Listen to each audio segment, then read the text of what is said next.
আজকে সকালে ঘুম থেকে ওঠার পরে দেখলাম বাইরেটা বেশ রোদ্দুর উঠেছে। যেহেতু ভরা বর্ষাকাল, তাই রোদ্দুরের দেখা সেইভাবে মেলে না। আমিও বাজারে যাব বলে রেডি হয়ে নিলাম। তো গুড মর্নিং, আমি সোনামণি, আমার একটা নতুন ব্লগে তোমাদের স্বাগত।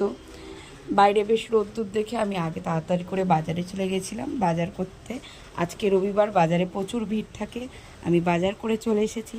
তো তোমরা একটু দেখে নাও আমি কি বাজার করলাম আজকে।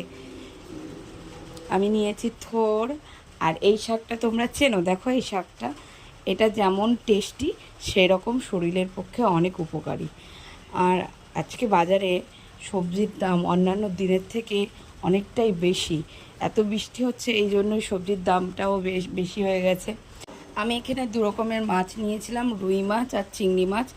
পরে মাংস আনাও হয়েছিল। তো দেখো, আমি যতক্ষণে বাজারে গেছিলাম ততক্ষণে আমার বর ভাত রান্না করে নিয়েছে। আমাদের এই রাস্তাটায় কাজ হচ্ছে, এইদিকে মেঘও করে এসেছে। বললাম না, বর্ষাকালে রোদ্দুরটাই একটু কম দেখা যায়। আর এই শাকটা আমি বাছতে আমার প্রায় 1 ঘন্টা লেগে গেছে। এইটা শাকটা শুধু ফুলটা আর এই ডাঁটিগুলো ফেলে দিতে হয়, পাতাটাই নেয়। তো আমি তাই নিয়েছি। তো দেখতেই পাচ্ছ আমার শাক বাছাবাছি হয়ে গেছে। এদিকে মাছ ধুয়ে নিয়ে চলে এসেছি।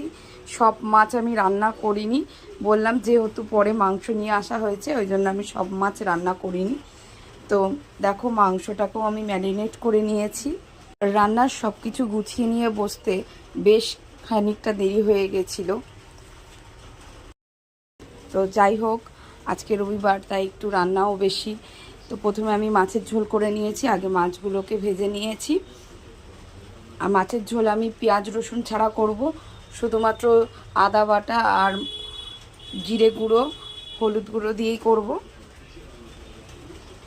মাছগুলো আমার ভাজা হয়ে গেছে, এবার আমি ওই মাছের তেলে আলুগুলো ভেজে নেব।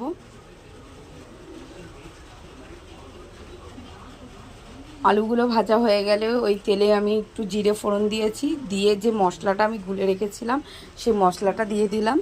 দিয়ে দিয়ে একটু টমেটো কুচি দিয়েছিলাম, দিয়ে ভালো করে মশলাটা কষিয়ে নিয়ে কটা চেরা কাঁচা লঙ্কাও দিয়ে দিয়েছিলাম, আর একটু চিনিও দিয়েছিলাম। যেহেতু টমেটো দিয়েছি তাই একটুখানি চিনি দিয়েছিলাম। তো দিয়ে আমি অল্প করে জল দিয়ে দিলাম।